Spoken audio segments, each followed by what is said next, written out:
আজকে চলুন একটা সুন্দর দিন আপনাদের সাথে শেয়ার করি। হ্যালো এভরিওয়ান, দিস ইজ কানিস্তোয়া and welcome to my another blog. আজকে প্রচণ্ড রোদ ছিল বাহিরে, আর যে পরিমাণের লোডশেডিং ছিল বাসায় টিকে থাকাই কষ্টকর হয়ে দাঁড়িয়েছে। তারপর আর কি করার, সানায়াকে নিয়ে বের হয়ে পড়লাম। এটা হচ্ছে জাহাঙ্গীরনগর বিশ্ববিদ্যালয়ের মেডিকেলের পাশের এরিয়াটা। এমনিতেই বাহিরে এত কড়া রোদ, আর যেহেতু একদম দুপুরবেলা, এই জন্য লোকজন তেমন নেই বললেই চলে। তবে যতই রোদ আর লোডশেডিং হোক না কেন, এই জায়গাটা কিন্তু খুবই শীতল ছিল।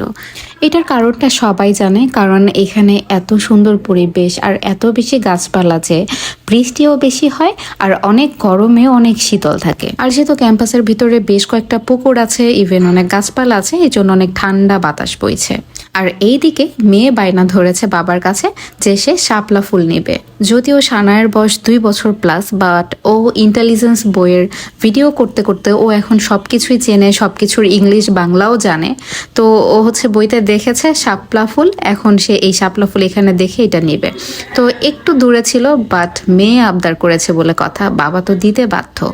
তারপর সানায়ের বাবা একটা কঞ্চির সাহায্যে কোনো রকম ফুলটা নিয়ে এসেছে। ও খুব কষ্ট করে শুধু ফুলটাই উঠাতে পেরেছে, মানে ফুলের যে নিচের অংশটা ওইটা ছিঁড়ে গিয়েছে, বাট সানায়াকে ম্যানেজ করা গিয়েছে। আর আমি এখান থেকে বেশ টেনশনেই ছিলাম, কারণ এই পুকুরটা কিন্তু বেশ গভীর। ইভেন এখানে যাতে মানুষ না নামে, এই জন্য বিভিন্ন কঞ্চি টঞ্চিও ফেলে রাখা হয়, তো পড়ে গেলে অবস্থা খারাপ। আর এত ঢালু একটা জায়গায় সানায়া যেভাবে দাঁড়িয়েছিল, বাট আসলে ও এতটাও এরকম নয়, ভীষণ স্ট্রং।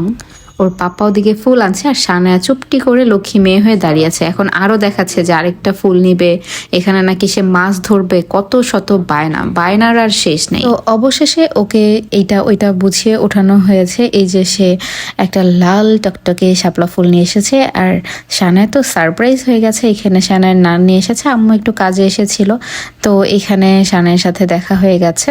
আর আজকে তনির এক্সাম ছিল, আম্মুকে ওখানেই নিয়ে গিয়েছিল। তো আসার সময় বলেছি যে আমরা এখানে, তারপর আম্মু এখানে চলে এসেছে।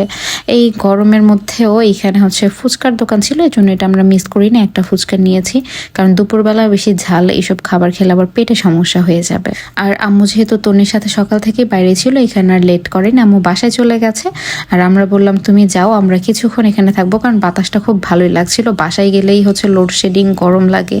ফুলটা অনেক কষ্টে কলি অবস্থায় ছিল, আমি এই জন্য ওকে ফুটিয়ে দিলাম। আর এই যে দেখেন সানার ক্যাপ ক্যারি করে আমি ঘুরছি, কারণ এখন যেহেতু একদম দুপুর, সানা যখন বাইকে ওঠে ওকে আমি ক্যাপটা পরাই দিই, নাহলে হচ্ছে মুখের মধ্যে রোদ লাগে। ও না না, সানায়ের নানান হচ্ছে এখনো যায়নি, একটু পরে আর কি চলে যাবে। আর সানাইকে নিয়ে আমরা একটু এখানে থাকবো। এছাড়া আমাদের আরেকটা কাজ আছে, সেটা করে একদম বাসায় ফিরবো। তো এই যে এখন হচ্ছে সানায়ের নানান সানাইকে টাটা দিয়ে চলে গেছে। আর এই পাশের পরিবেশটা দেখেন, এত সুন্দর বাতাস ছিল যে কি বলবো, আমার ইচ্ছে করছিল যে এখানেই থেকে যাই, আর বাসায় যাওয়ার দরকার নেই। আর আমি হচ্ছে ফুচকা খাচ্ছিলাম। আর ইন্টারেস্টিং একটা ব্যাপার হচ্ছে, মাঝে মাঝে যখন সানাইকে নিয়ে আমরা টার্জেন্টে যাই, ও তখন চটপটিটা খায়, মানে ওখান থেকে আমি বেছে বেছে ওকে দেই। বাট আজকে দেখলাম যে ফুচকাটাও খাচ্ছে, জাস্ট আমি মরিচটা অ্যাভয়েড করে ওকে একটু একটু করে দিচ্ছিলাম, কারণ ও ওইভাবে পুরোটা ফুচকা কামড় দিতে পারে না। আমি ভেঙে ভেঙে ওকে একটু খাইয়ে দিচ্ছিলাম, ও খাচ্ছিল। তো এটা একটা ভালো ব্যাপার, যেহেতু মেয়ে মানুষ, ফুচকা চটপটি এটা যদি না খায় তাহলে হবে। তো খাওয়ার পালা শেষ, এখন হচ্ছে সানাইকে মাম খাওয়াচ্ছিলাম একটু পরপর, কারণ ও যেহেতু এখানে দৌড়াদৌড়ি করছে, খেলছে, তো পানিটা যাতে আবার ফিল আপ হয়ে যায়, এই জন্য হচ্ছে আমি ওকে পানি খাওয়াচ্ছিলাম একটু পরপর, কারণ না হলে গরমে ডিহাইড্রেশন হয়ে যেতে পারে। সানায়াকে নিয়ে বের হলে সিচুয়েশন অনুযায়ী, প্লেস অনুযায়ী আমাকে এইসব জিনিসগুলো সবসময় ক্যারি করতে হয়। যেমন হচ্ছে এখন ক্যাপ, ওর পানির বোতল, একটা ছোট্ট টাওয়াল, টিস্যু, এই জিনিসগুলো সবসময় রাখতে হয়। এটা স্বাভাবিক, যাদের বাচ্চা কাছে আছে তারা অবশ্যই জানেন যে এই জিনিসগুলো ক্যারি করতে হয়। তবে এখন একটু মানে রিলিফ, কারণ হচ্ছে ওকে এখন ডাইপার পরাতে হয় না, কারণ সানায়া যখন জেগে থাকে সে ডাইপারে পিপটি করে না।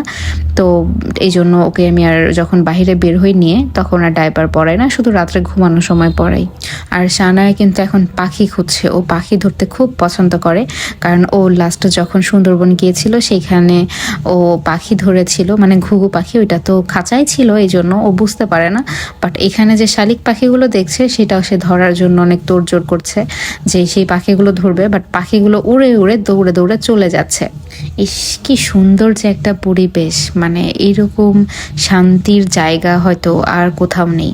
মানে যেখানে আপনি যান, আপনি যখন হচ্ছে মানে ক্যাম্পাসে লং টাইম থাকবেন তারপর বাইরে যাবেন, তখন এই জায়গাটাকে খুব মিস করবেন। বা বাহির থেকে যদি হঠাৎ করেও যারা আসে, অনেকেই কিন্তু এই জায়গার প্রেমে পড়ে যায়। তো সানায়া বারবার সেই পাখির পেছনেই ছুটছিল, বাট আমি একটু ফলো আপ করছিলাম, কারণ ও দৌড়ে কোথায় কোথায় না চলে যায়। ওই যে পাখি উড়ে চলে গেছে, যেটাকে দেখে এসেছিল ওগুলো আবার দৌড়ে দৌড়ে চলে যাচ্ছে। আর সানায়াকে হচ্ছে গরমের মধ্যে আমি একটু মানে যেটা রিল্যাক্স বা আমার কমফোর্ট হয় ওই রকমই ড্রেস পরিয়ে নিয়ে এসে জাস্ট পাতলা টাতলা একটা কিছু। আর নর্মালি অন্য জায়গাগুলো থেকে এখানে বেশি ঠান্ডা বাতাস ছিল, কারণ এই সামনেই পুকুর ছিল, পুকুরের পানি আবার হচ্ছে মানে গাছপালাও অনেক ছিল, এই জন্য বাতাসটা খুবই সুন্দর ছিল। আর ওই পাশটাতে দেখেন মাছ ধরছে, তো সানাইকে ওখানেও একবার দেখিয়ে আনা হয়েছে। আর সানায়া পুরো এরিয়াটাই টুং টুং করে ঘুরছিল আর সে পাখি খুঁজছিল। আর আমরা এখানে হয়তো আর বেশিক্ষণ থাকবো না, এখান থেকে আমরা এখন চলে যাব গেরুয়া বাজারে।